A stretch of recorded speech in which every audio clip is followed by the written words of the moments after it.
Of how precise they are? Oh, here it goes. The pillars in, how do you say it? Swarga Mandap of Kopeshwar Temple are lathe-turned with extremely uniform circular and polygonal profiles, showing high geometric precision and tight alignment despite being carved from stone without mortar joints. It says it resembles machine-turned work. Resembles. Yeah. That's cute. Mm-hmm. Isn't it more likely that it was machine turned? If it's exactly. Pillars are laid out with consistent spacing in the circular hall so that the open oculus in the ceiling remains perfectly centered, suggesting careful radial planning and load distribution. The temple uses interlocking stone and gravity rather than mortar, so the precise fit of the pillars into bases and beams is critical to stability and is cited as an example of advanced medieval Indian stone engineering. One thing that's interesting when you go to these temples is you can see where they have moved these pillars into the temples. So the core of most of these temples, in my opinion, is the original megalithic part of these temples, the oldest stuff. But you can see where these pillars have been moved into new temples. And so you'll see these crazy, precise, dark stones. This is a rotating pillar. What? I think it used to rotate. It does not anymore. I actually saw that pillar. When did it stop? I don't know. And maybe that's just a myth. I have no idea. But you can see where they moved these pillars from original temples, or maybe, who knows, maybe they found a workshop somewhere with these. And they put them in the center of the newer temples. So it's not precise at all, very crude stonework above and below them, and then they have this perfect lathe pillar right in the middle. So what is the timeline that they attribute to the construction of these? Oh, 1200 to 1500 AD. And why did they say that? Because the kings that ruled during that time period wrote inscriptions on the pillars in a lot of instances, on the sides of the temples, things like that. Yeah. It's all seems inscriptional like evidence. I would need more evidence, Right. Well, what's really interesting, I've done That sounds great. It's graffiti. Yeah, I've done a lot of research in Cambodia, and they date all of their temples based on inscriptions. And when you actually run these inscriptions through AI and you translate them, they've all been translated from Sanskrit to French. I then translated it from French to English. And when you read what the kings actually wrote, very seldom do they say, I, King so-and-so, built this. What they say is, I installed a lingam, I brought a statue to this temple. And so the archaeologists make a fairly big jump between what the kings actually wrote and saying, well, this king must have built this. So in a lot of instances, they're actually putting words into their mouths. Wow. So what is your belief in terms of the timeline of the construction of these things? I mean, in the oldest instances, I personally believe that it's pre-flood. So, more than 12,000 years ago. I think there are some that are probably older, very, I just got back from Peru a couple of months ago. That's fully unexplainable. You've talked about Peru on your show many times. Egypt is incredibly ancient. I actually believe that India is one of the most ancient places on Earth. And were they different civilizations building there? What they built suggests that it probably was. Were they in contact with each other? I believe they were. There's enough similarities around the world that it feels like there was a communication network between them. But when you look at the actual building styles take those three examples, India, Egypt, and Peru, they're completely different, right? Egypt is very just blocks, very few decorations, especially in places like the Osirian. It almost looks, it's like clinical, But then you're in Peru and it's playful. There are these big pillowy blocks. And then you go to India and there's carvings all over everything, right? And so I do believe that there are certain places in this world that are substantially older. And I believe that for thousands of years, civilizations they're attracted to these places and they build on top of them and they settle there. And so you just see generation after generation after generation of building on top of them. Well, it makes sense when you think about Kailasa, because look how perfect it is now. And this is thousands of years after they attribute it to being built, or at least 1,000 years. Yeah. And it looks like there's been zero erosion. Yeah. Now, add a few thousand years to that, it's going to look exactly the same. Yeah. And if you're just generation after generation, like not knowing who built it, and you get a version of, this king said he did it, or this guy said he did it, like, add a few thousand years, and it's fucking guesswork. 100%. And to have archaeologists shift through dirt and find an inscription somewhere and go, oh, we nailed it. Like, God, that's such a disservice to what the complexity of the mystery of what we're looking at is. Yeah. Like, just the Kailasa one is, I am obsessed with that place. I've watched like 4 or 5 documentaries on it, and we went over it on the podcast the other day with the CEO of Perplexity. I saw it's that. like, it's fucking bananas. Yeah. It's so crazy how precise, and one mistake and you're fucked. Yep. But yet it's all geometrically aligned. They have no idea what they did with all the stone. That's the big question, right? That seems so crazy. They removed an entire cliffside mountain, and it was And they put carved it it from the where? top down. Yeah, and put it where? What'd you do with it all? Good question. That's so much rock. That's not a little bit of rock. You would think there'd be some laying around. Yeah. Even after thousands of years, you'd have like a pile somewhere. Like, fuck it. Anybody want some free stone? It's over there. No one's going to take all the stone. You have fucking millions and millions of tons of stone. Like, that's crazy. Yeah. What'd you do with it? You know what I wonder? I do feel for archaeologists, right? I mean, they go to a site and they're like, gosh, maybe this feels a little older, but the only evidence I have are potsherds that I can date. I can dig down and I can find cultural layers of cultures that, in my opinion, lived there afterwards. They're dating that, and they see inscriptions. And that's the evidence that they have to make their case. But I do wonder how many of them are looking at these sites and saying, yeah, this actually doesn't make a whole lot of sense. A lot of the young ones. I would think so. I've talked to them. I think this is the hierarchy, the structure of academics, and in terms of these guys that are teaching university courses and giving out PhDs and writing books. And they have a vast body of work that's all about the timeline, Yeah. and all about what they know, and they are the gatekeepers of information. And there's a lot of ego involved with academics. I'm sure you know that. And they get really shitty with each other, and they're vicious. They're vicious when they attack each other, even if they're wrong. Like the whole Clovis first thing was the best example of that. Yeah. The gentleman who proposed this theory that there were people here older than the Clovis people was destroyed by his own peers. And it took years before it was proven that he was correct. And not only was he correct, but he was correct by like over 10,000 years. Yeah. Like now they're pushing it past 22,000 years ago because of the footprints they found in White Sands, New Mexico. Right. The peopling of the Americas. Yes. Absolutely. So humans have been here a long, long, long time. And this is just indicative of this pattern that happens whenever anybody comes up with any sort of an alternative theory that doesn't come from the gated halls of academia. They're just dismissed. But academics have only been around for a few hundred years. Like, we have to stop and think about how crazy it is that we've put the power in these people that we know are not always accurate, nor are they compromised, and they have ego problems. Yeah. And they have this structure of the people at the top that are giving out grants and giving out funding and giving PhDs and reading people's dissertations. It's like, it's very social and it's very complex. And to deviate from the narrative is devastating for your career. Like, if they can destroy the guy who proposed that Clovis first was incorrect, that guy was an academic. He was established. Yeah. Imagine if you're a fucking PhD student and you're like, I think you guys are wrong. Well, you're fucked forever. I used to work in corporate America, and there were a lot of things that I thought that I absolutely never said.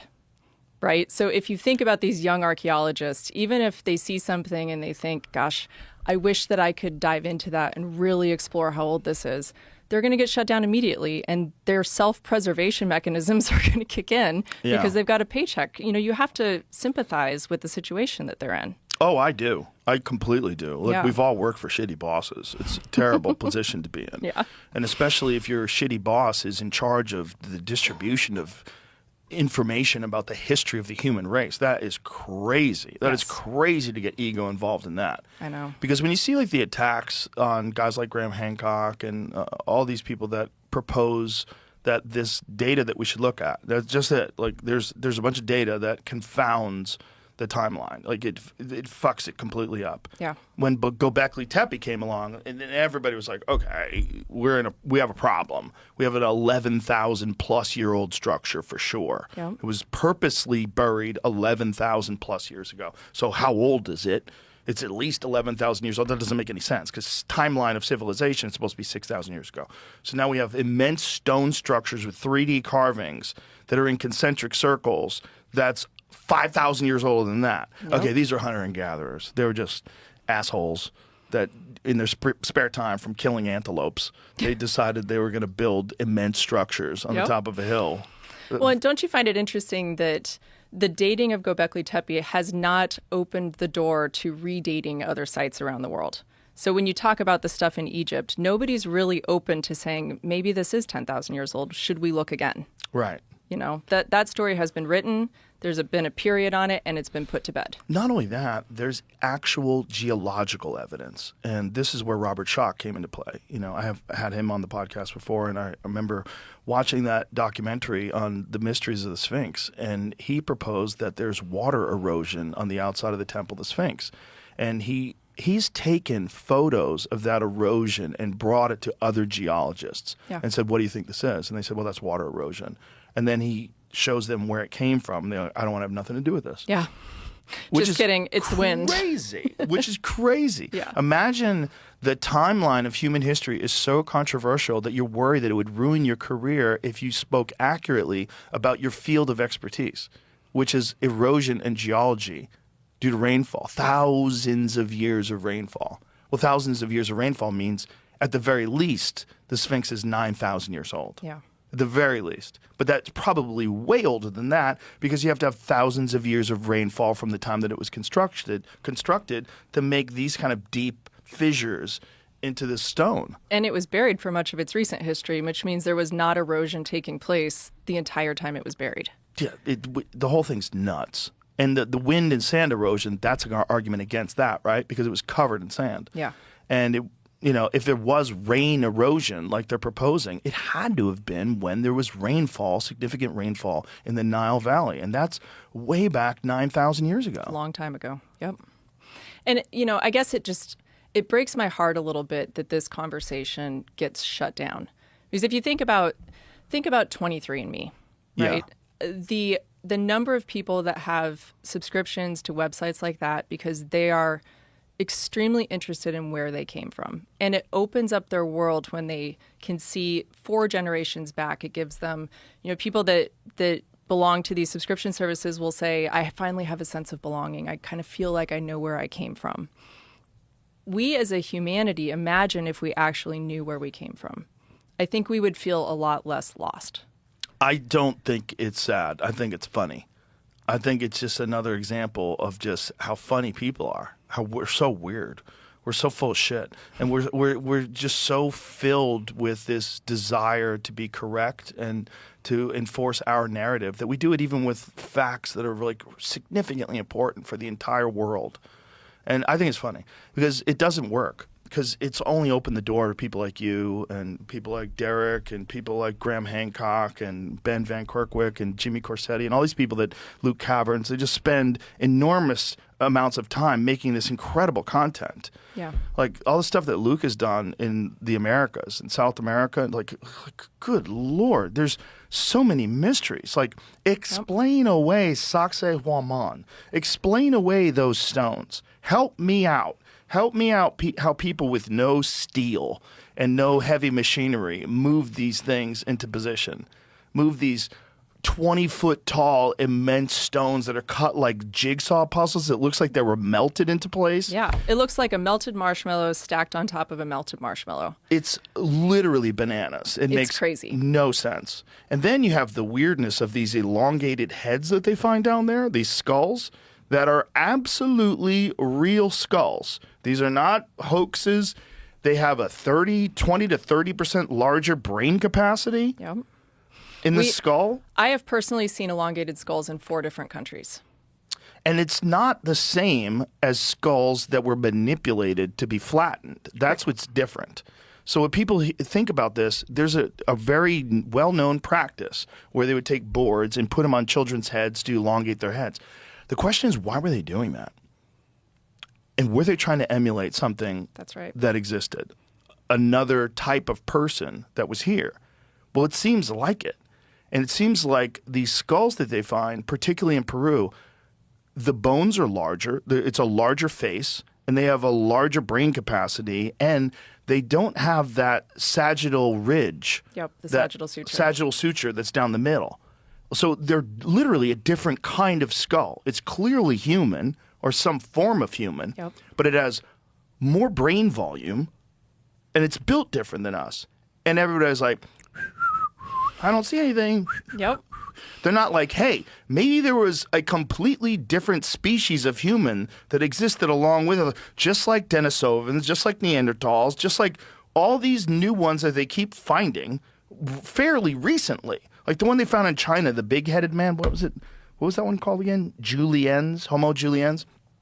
This is like really recent. Like a few years ago they found this. Like, okay, we don't have the picture, guys. We just don't. We don't have we don't have all the data. And when you have these fucking big skulls and you're not even bringing that up, it makes me think like, are you afraid to look at this? Because then you have to admit that you really didn't know this and you were walking around saying you're an expert in the human timeline? Imagine some of the capabilities of these people with that much more brain volume. Could they speak telepathically? Could they move stones with their minds, with sound? Right? We don't know what they were able to do. If you just unlock an additional 10% of your brain capacity, Joe Rogan's brain capacity, think of all of the connections you would make. Think about all of the things you could do that you can't do now. Like and that now movie expand your Limitless. brain volume by 30%, exactly like the movie Bradley Limitless. Cooper movie, remember? Yes. Yeah, and he kept the same size head. Or the movie Lucy with Scarlett Right. Johansson. That's the right? best one. Just unlocking Yeah. her full brain. And Yeah. suddenly she was moving things with her mind, right? So were these people able to do things that regular humans couldn't? And that's why they were emulated throughout history with cradle headboarding. They were the elite. They were maybe building some of these structures, who knows? And if you are just an average Joe in that community, you want to look like them, right? All of us do it, right? Especially the elites of the time. Yeah. Especially the humans that, were the kings and the pharaohs and all these different people. They wanted to have those heads. Mm-hmm. Yep. There were some really interesting... It sounds like we're crazy people, right? If I just tuned into this, it'd be like, oh, great, another one of those retarded Joe Rogan shows where he's talking to crazy people. But then you see that, Jamie, pull up some of the images of those skulls. I know we've shown them a million Jamie, times. I have a folder with skulls. I can show you some really interesting ones from England Oh. that are on small bodies. So they almost look like fairies. And they have these giant skulls on these very small bodies. And it does make you think that probably had something to do with the mythology of fairies in England. This was at Avebury, which is one of the big stone circles. When you walk into the museum there are these amazing, anomalous, elongated skulls on these very tiny little bodies. Whoa. The other interesting thing about elongated Are skulls... they children? I don't think so. No. There's a woman named Maria Whitley who writes all about these skulls that she found, that have been found all over England. That's Egypt. Yeah, there it is. Yeah, so this is England. This is one of the skulls, but this skull is very small. But if you look at the shape of it, their ears are in a different spot. They have huge eye sockets. I have another photo where there's one still attached to a small body. Whoa. Look at the size of that head. Isn't that interesting? That's crazy. Now, this one may have been a child. I don't remember specifically which of these skulls. Even if it was a kid, that kid's going to be a football player. He already has a helmet. Fuck, kid has a giant head. But it doesn't look right. It doesn't look right. It doesn't look right. Like, I have babies.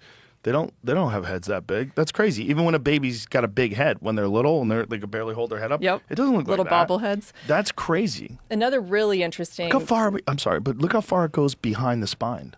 And look how flat it is at the bottom and the back. Yes. I mean, imagine holding that head up. Well, that's the other weird thing about these elongated skulls. The part of the skull where it connects to the spine is in a different place.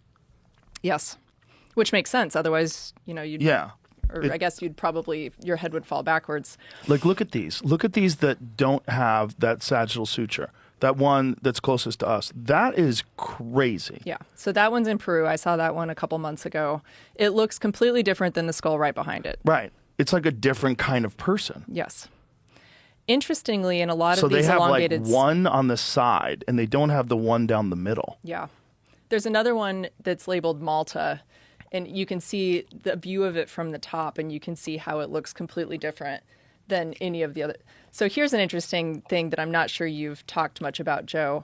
Brain surgery? The holes in the back of these skulls, it's trepanation. Yeah. So it was a surgery that they see evidence of in lots and lots of ancient skulls. And the question becomes, so if you don't have a sagittal suture and your brain, we have our brain will fuse, right? As we grow. Sorry, but look at that, what it looks like. It looks like they use drills. Yeah. Doesn't it? And, like they just drill a circle around that dude's head? In a lot of instances, these people survived these surgeries. The question becomes, why were they doing it? Whoa, look at that top one. Scoop out some brain, bro. That's crazy. Maybe they were trying to relieve pressure. Well, if your brain doesn't have all of the sutures that ours does, and your brain is fusing, there are some theories that suggest that these people were losing their connection with consciousness. So because their brains were so big, a lot of telepathy and things like that. So if you cut a hole in a fused skull, you still have access, right? It allows you, I guess, more space in your skull to access what you used to access. So it's like relieving pressure in some way? This is the idea? Why they're doing this trepanation? I think it's... We had a woman on who did trepanation to herself. Oh my gosh, I've read about her. Yeah. Is she still alive? But she Jamie? did it They were doing lobotomies until pretty recently. I know, right? Compared to like what this is. Yeah, right? We knew better. Is she still alive, Jamie? I think she might have passed recently. And her motivation for that, was it not for consciousness? Yes. Yeah. She was out there. But isn't it She's interesting? Lovely lady, but whoo, she was out there. Yeah. She'd I been haven't on seen some that trips. episode. That lady had been on some trips. She had been to other dimensions many, many, many, many times. She passed away about a year ago. Yeah, so she's a sweet lady too. She was so kind. It Amanda begs the Fielding. question: what was the motivation for doing that in these ancient She examples? described it in very glowing terms. The experience of trepanation when she did it to herself. So there's a photo of her. Isn't there is there a video of her doing it? I know there's photos of the actual procedure of her drilling a hole in her head. Like, yo. It must be quite a sense of relief, though. I don't know. Your brain's no longer locked in your skull. I mean, is that really what it is? I don't want to find out. But, I mean, I know people that have had to have brain surgery because they had brain bleeding. Yeah, there it is. Oh, my gosh. They just drilled a hole. It looks like they use a stick. What the hell? I think she did it. What is she using? Is she doing it to God. Herself? Yes. No. It's the only way. If you really want to achieve one with Well, chakras or some shit. You're probably not going to get a doctor to sign up for that. Jamie, can you find, there's some images of those elongated skulls. There's a few really spectacular ones that we pulled up the other day. And one of them is like the sagittal suture is completely missing. And it's so big. And you're looking at it like, okay, this is a real skull in a museum. Like, help me out. Help me out, anatomy experts. Why does it not have the features of a normal human skull? And Yep. why is it so big? Like, this seems As you're completely saying, insane. The AI told me why, but I don't know if that's Yeah. Shut it, AI. craniostasis. That's a bunch of bullshit archaeologists got into AI and wrote Well, some I thought bad articles. when I saw that one with the little kid or the small thing with the big Mm-hmm. back of the dome. Aren't there, or could that be explained by just like a random Anomaly? Yeah, for like sure. Like Yeah, it depends on how many there are. But go to the images of those skulls so we could see that crazy one. I don't know why Google just changed and there's no longer. They don't images. like you anymore. No, like the whole website has changed. They hate you. I noticed it yesterday. You can't. Have Oh yeah, images. that is You're weird. being sabotaged. Oh, because they're trying to get you to use AI. Yeah, it's all gone. Oh, that's so gross. know how that- Just write images. Yeah. See, now they'll show you. Okay, so it's the one on the far left, upper corner. It's right below it. Sorry. There you go. That's it. That's the one. Look at the eyes. Yeah, the whole thing is nuts. The fact that that is a real skull should freak everyone out. That no one is, that this isn't the front page of the New York Times, that this isn't something that everyone's investigating. Like, this is not a physical anomaly. This is a completely different skull. That's not a regular human skull at all. The capacity is so much larger. You cannot explain that by headboarding. You cannot explain the size of the fucking eye sockets. It's crazy. You imagine looking into something. Who's that one lady that has crazy big eyes? She's an actress. Do you know what I'm talking about, Jamie? She's really pretty. No, but I've seen those She's people got that big, make their giant eyes. pop out of their head. I've seen that too, but they're not that big. The point is, like, those eyes would be fucking enormous. Like, if that person was in front of you and they had skin on with those eye sockets and that head, you'd be like, yo. You know, I want you to meet my friend Mike. They'd be like, what the fuck? That is not what it looks like. That drawing is way too normal. That head's way bigger than that too, by the way. And the eyes are nothing. Nothing like it. Yeah. They're not even in the same place. Like, those eyes are in a different place. Like, those eyes are in a nutty place. I mean, that image on the right, the woman, that could be what they looked like if they were cradle headboarded. Yes, and her face looks flattened too. Yeah. Like, the whole thing looks, which is such a gross thing that they did to try to emulate these people. Imagine tying a baby up on a board and telling it to stay. Look at that its one. skull was Look at that reshaped. one to the left, Jamie. Left, right below that. Yeah, that one. Look at that one. What the hell is that? With the trepanation. Yeah, but help me out. Tell me that's a person. Help me out. That is not just an elongated skull. That's crazy. That's I wonder not. if that's a real photo. I know that, well, almost a potential plaster even. I don't Ghost think I've art seen people that can one before. make this stuff. That is true. That is true. People Rocky can make Mountain it. Sasquatch Organization. Well, it's just that's a little reputable picture. source. Yeah, I don't. They're the best Sasquatch I organization. try out not there. to judge all of those. I'm just clicking the photo, but They have all the real information. There's a lot of misinformation in the Sasquatch community. Oh, yes. But that is the only place that shows up. There's got to be other ones. Well, that one in the middle and the top, on the left. Yeah, right there. Click on that. Look at those three. Like, come That on. almost, yeah. It's still the same one. Those are all the same one. Or these From two are the different same angles. one, yeah. Well, the one in the middle looks different than the one on the left. Definitely. Yeah, I know. Look at the These two are recreation same one, below, though. At least his eyes are big. He looked. Like, okay, that's a good one. That's a good representation of what those Right. people. Those people. Tell me that dude can't read your mind. The dude on the 100%. left, he comes up to you with those beads on. It's like, "Ooh." I'll do whatever you And say. you're like, okay, I guess we're communicating with the mothership. Yeah. Like, look at the size of his head. Please go back to that image again. What? Hair. Yeah, that's. that real? Is that real? Yeah, and most of the hair on these elongated skulls is red. Oh, is that's so interesting. wild. Yeah. That's so crazy. Go back to that last image, please, where you see the dude. Like, that guy, imagine running into that guy at a Mayan temple. You'd be like, oh, Christ, they're real. 100%. Like, that's a different kind of person. Like, that seems, the eyes are fucking massive. That seems like a totally different kind of person. Yes. You Who know? has very different abilities than the average human. Yes. I mean, if the brain is what differentiates us from all the other intelligent animals on this planet. Yep. And a human, it looks just like a human but different, has a brain that much bigger than ours. What is that? What? That's a real thing, folks. We're not making this up. These fucking skulls are real. That's crazy. Yep. And That is crazy. There was a person like that. the only museum I've been to in the world that has any sign that Bro. indicates it may have been alien is Malta. When you walk into the museum in Malta, it actually has a poster that talks about the lack of the sagittal suture. It has a picture of an alien on it. Really? Mm-hmm. Wow. And they leave their skulls out. A lot of these museums, especially the ones in southern Peru, they've sort of tucked them away. They've put them in dark cases, so it's harder to take pictures of them.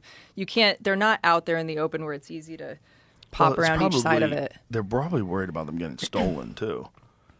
There's an issue that I've been informed about with ancient artifacts, that there's a whole underground market where really wealthy people like want to buy like Egyptian artifacts, and there's a lot of scandals involved with a lot of these people that are in charge of these artifacts, where artifacts go missing and people get rich.